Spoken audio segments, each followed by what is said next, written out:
Police transcripts from George Floyd's arrest are raising concerns over the official cause of his death. One America's Christian Rose looks into the matter. I want to lay on the ground. I want to lay on the ground. I want to lay on the ground. Lane says, you're getting in the squad car. Floyd, I want to lay on the ground. I'm going down. I'm going down. I'm going down.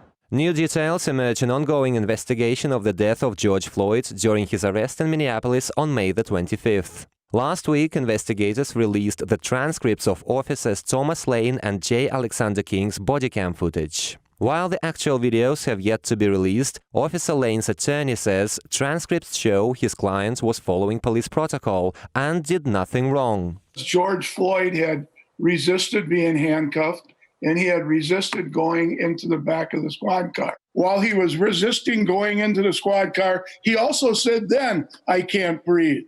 He claimed he had claustrophobia. The transcripts show the officers asked Floyd to put his hands up at least 13 times, to which Floyd was not reacting adequately and saying he was sorry instead. Also in the car was Floyd's friend, who was telling him to put his hands up as well. But Floyd was hardly responsive, prompting Officer Lane to briefly pull a gun on him. Well, because he did not show his hands. Once he put his hands on his steering wheel, he put the gun in his holster. Why did he do that? Because now his hands were shown. They're on the steering wheel. Transcripts also show Floyd was completely disoriented, as if he didn't understand what was going on.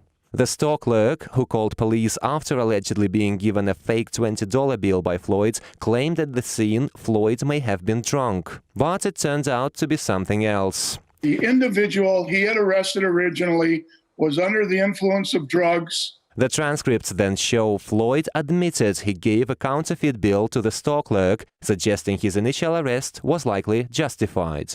Officer Lane asked directly if Floyd was high on drugs, which Floyd denied, but then said he was, quote, hooping something earlier that day.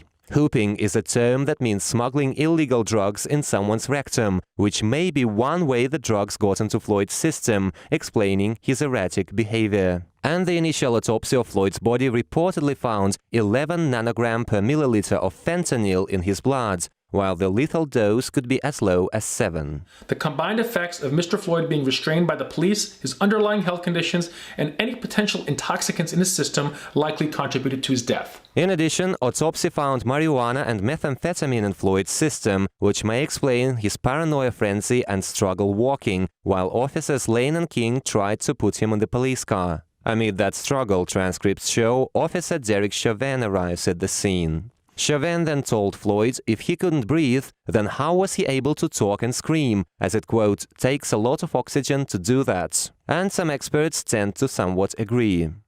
You don't know how much pressure was being applied to that trachea. We know that because George was talking at least some of the time, you can conclude that he did not have total tracheal occlusion for the entire duration of the knee being on the neck. The transcripts raise a lot more questions, which may point to exculpatory evidence for police officers there. But the complexity of issues behind Floyd's death will likely produce a lengthy battle in court going forward. Christian Rose, One American News. Want to see more videos like this? Click on the link below and subscribe to One American News on YouTube, and call your cable provider and kindly demand that One American News is added to your lineup. Call and subscribe today.